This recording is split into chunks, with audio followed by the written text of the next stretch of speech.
याचाच अर्थ त्यांच्या पक्षांतर्गत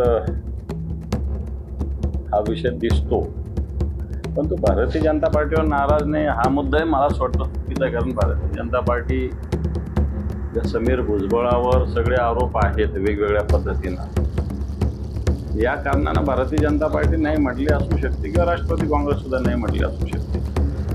तो ज्या पद्धतीनं राष्ट्रवादी काँग्रेसमध्ये अजितदादानंतर राजकारण चालू आहे ते जर बघितलं तर मला असं वाटतं एक वेगळ्या दिशेनं चालू आहे. भारतीय जनता पार्टीच्या नियंत्रणाखाली चालू आहे एवढंच म्हणता येईल.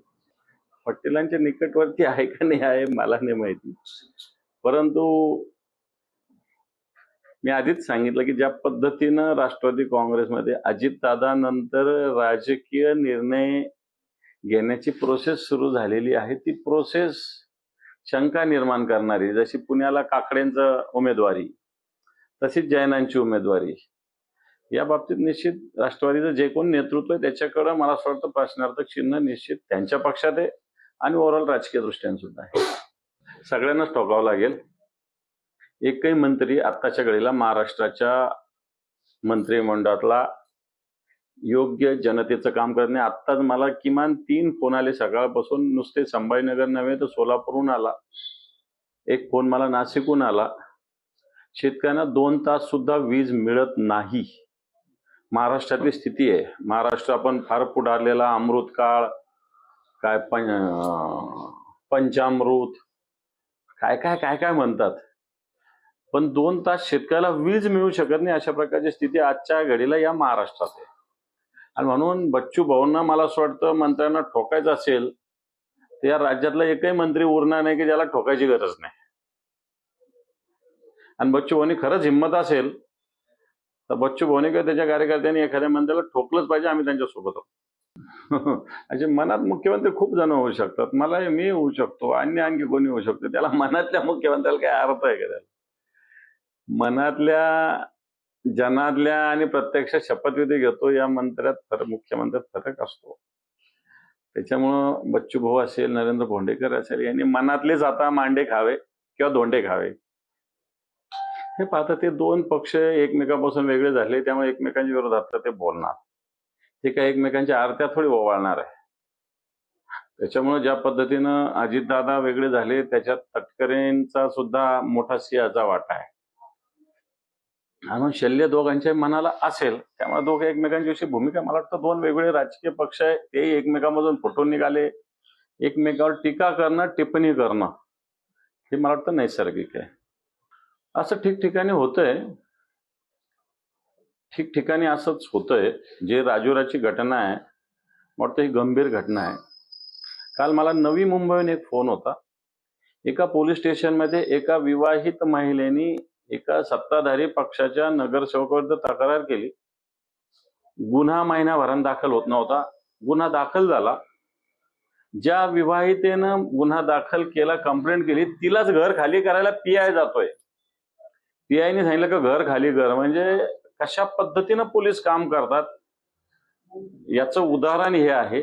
मोठं राजुराची घटना असेल किंवा नवी मुंबईची घटना असेल, या सगळ्या बघितल्या तर पोलीस आत्ताच्या घडीला कोणाच्याही नियंत्रणात नाही. देवेंद्रजी दिल्ली, मुंबई, बाकीच्या सगळ्या राजकारणामध्ये आहेत. गृह विभागाकडे त्यांचं मुळीच लक्ष नाही. राज्यमंत्री स्वतःच्या मतदारसंघात गुंतलेले.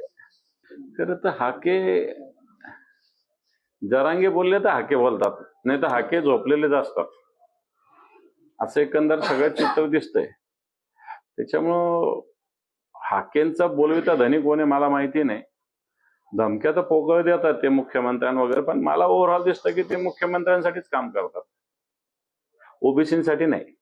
पण तू देवाभाऊ हे ऐकतील अशातला काही भाग नाही. आताची कर्जमाफी ही फसवी आहे. 2019 ते 2026 याच्यातले कर्ज उचलणारे जे कर्जदार आहे त्यांची कर्जमाफी, त्यांना फार झालं तर 50,000 रुपये सरकार देणार आहे, बाकी कर्ज त्यांनी भरायचं आहे. थोडक्यात ही कर्जमाफी नव्हे तर कर्ज वसुलीची योजना सरकारने जाहीर केलेली आहे. शेतकऱ्यांची संख्या मोठी जाहीर केली, प्रत्यक्षात एवढे आर्थिक लाभ सुद्धा शेतकऱ्यांना मिळणार नाही. 2019च्या आधीच्या वेगवेगळ्या कर्जमाफीतून काही लोक सुटलेले, मग 2017च्या कर्जमाफीतून सुटलेले, मनमोहन सिंग संघांच्या सुद्धा सरकारच्या कर्जमाफीतून सुटलेले ते लोक अजूनही कर्जबाजारी. आणि निश्चित हा मुद्दा बच्चू भाऊंचा बरोबर आहे की याच्यात अजूनही, आणि 2019ची जी कर्जमाफी झाली याच्यातले सुद्धा काही लोक आहे 2-4%, 17च्या कर्जमाफीतले सुद्धा काही 2-5% आहेत. हे सगळे लोक अजूनही कर्जमाफीपासून वंचित आहेत.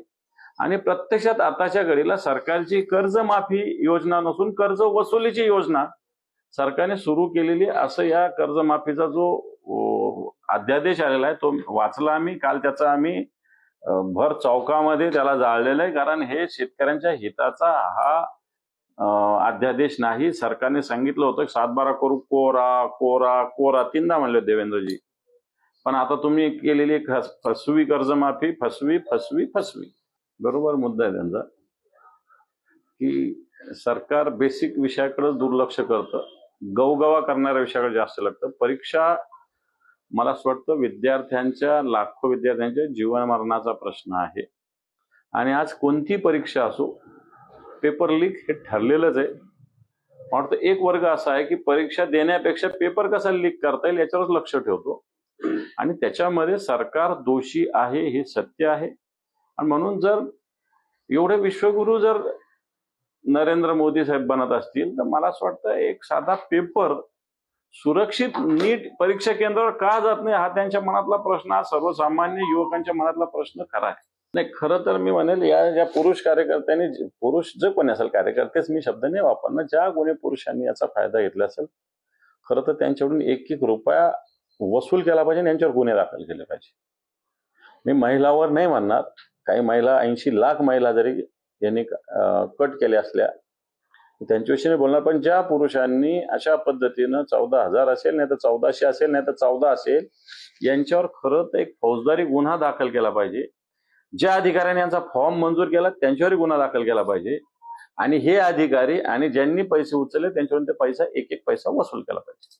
सत्य आहे 8 दिवसापूर्वी निवडून आलेले आमदार 8 दिवसात पक्षाला सोडचिठ्ठी देतात. वाटतं हे काही मनाला पटणारं नाही. ठीक आहे, काही झालं असतं, राज्यकारभार थोडा पुढे गेला असता, काही नाराज झाले असेल, समजू शकतो. म्हणून कुठंतरी भीती दाखवूनच अशा पद्धतीनं आमदारांना आपलंसं करण्याचा प्रयत्न भारतीय जनता पार्टीचा आहे. हे महाराष्ट्रात नाही, देशात सगळीकडे दिसून आलेलं आहे. कोणी केली घरांशाही मला माहिती नाही, पण कोणालाही उभं करण्यासाठी कोणीही थांबवलेलं नाहीये. ज्याला उभं राहायचं तो इलेक्शनला उभा राहू शकतो. जिल्हा बँक ही शेतकऱ्यांची बँक आहे, तो राजकारणाचा अड्डा होऊ नये अशा प्रकारची भूमिका सगळ्यांनी घेतली पाहिजे, आणि माझी तशीच भूमिका आहे. वाटतं अजून फॉर्म ज्यावेळेस राहतील, ज्यावेळेस इलेक्शनचं पॅनल होईल, त्यावेळेस खऱ्या अर्थानं कोण कोण उभं राहिलं हे कळता येईल. आता मी काही घराणेशाहीचं समर्थन करत नाही, पण एखाद्याचा मुलगा जर सक्षम असेल, कर्तृत्व नसेल, तर त्यांनी घरात का बसावं हा पण प्रश्न आला पाहिजे. डॉक्टरांचा मुलगा डॉक्टर होतो, इंजिनियरचा मुलगा इंजिनियर होतो, पत्रकारांचा मुलगा पत्रकार होतो, तर एखाद्या राजकारण्याचा मुलगा राजकारणी होतो, काय भाऊ काय? असं नाही. आता जो चेअरमन होता अर्जुन गाडे, अतिशय सामान्य शेतकऱ्याचा मुलगा चेअरमन आहे बँकेचा आत्ताच्या घडीला. त्यामुळं मला असं वाटतं संधी तिथेही मिळालेली आहे. एक अर्जुन गाडे नावाचा एक सामान्य कार्यकर्ता आहे, ठीक आहे, तो कोणाचा असेल मला त्याच्याशी काही घेणं नाही, पण खरोखर एक ग्रामीण भागातला खेड्यापाड्यात काम करणारा एक सामान्य तरुण, कुठेही त्याचे वडील कुठं नाही, गावचे सरपंच नाही का ग्रामपंचायत सदस्य नाही, आई कुठं नाही, आणि तो या जिल्हा बँकेचा चेअरमन होता आहे. त्याच्यामुळं यालाही अपवाद होऊ शकतात, पण जो कर्तृत्ववान कार्यकर्ता आहे त्याची संधी कोणीच थांबवू शकत नाही. कारवाई व्हावी अशा पद्धतीनं अधिकार निदा खानला कोणी दिलेला आहे. त्यामुळे मला असं वाटतं तिच्यावर कारवाई झालीच पाहिजे, चांगली कारवाई झाली पाहिजे, कडक. नाही, खरं तर आता प्रत्येक यंत्रणेचे गुण आहे तसे दोष आहे. लिंकिंग होतं म्हणून हा फॉर्म्युला वापरलेला आहे. आता त्याला लिंकिंग ला पर्याय म्हणून अशा पद्धतीनं ऍप्लिकेशन दिलेलं आहे कृषी विभागाने. शेतकऱ्यांचे फोन येत आहेत की अजून होत नाही, परंतु मला असं वाटतं शेतकऱ्यांना सुद्धा आता ह्या टेक्निक बरोबर चालावं लागेल. त्याच्यामुळं लिंकिंग व्हावं याच्यासाठी सगळ्या व्यवस्था कृषी विभागाने कराव्या अशा प्रकारचा आम्ही प्रयत्न करतोय. मी कृषी अधिकाऱ्यांना बोलवलोय, परंतु मला असं वाटतं अशाच पद्धतीनं दिलं जायला कोणाचा विरोध असायचं काही कारण नाही. पर्याय निघेल. मला वाटतं कृषी अधिकारी याच्यासाठी प्रयत्न करतात, गावोगाव अशा तक्रारी येत आहेत. परंतु काही जणांना मिळालेलं हेही कबूल केलं पाहिजे. पण ते एकाच वेळेस सगळे शेतकरी करतात, त्याच्यामुळं ह्या सगळ्या अडचणी येत आहेत. हळूहळू 1-2 दिवस जर वाढवून दिले तर मला असं वाटतं प्रश्न सुटेल. नाही, चांगलं आहे ना, प्रत्येकाचा मान सन्मान राखला पाहिजे. त्या पदाला महत्व आहे. व्यक्ती कोणी असो, मुख्यमंत्री असेल, उपमुख्यमंत्री असेल, मंत्री असेल, यांना एक प्रोटोकॉल जो म्हणतो तो सन्मान सगळ्यांना त्याच्या त्याच्या जबाबदारीनुसार मिळाला पाहिजे. व्यक्ती कोणी हा स्वतंत्र विषय आहे. राजकारणासाठी दुसऱ्या बाबी आहेत. त्यामुळं सीएमओ कार्यालयाने याची जर दखल घेतली असेल तर चांगलं आहे. दादा, राज्याचे मुख्यमंत्री एकनाथ शिंदे हे 2 दिवसीय दिल्ली दौऱ्यावर अचानक गेलेले आहे. ऑपरेशन टायगर पुन्हा चर्चेचा विषय ठरत आहे. त्याला काय नसती चर्चेला काय अर्थ, काय होत नाही. आहे उद्धवजी ठाकरे साहेब ऑनलाईन त्या बैठकीत सहभागी होणार आहे. ऑनलाईन सहभागी होणार आहे बैठकीत. त्याच्यामुळं शिवसेना या आघाडीबरोबर आहे एवढं सत्य आहे.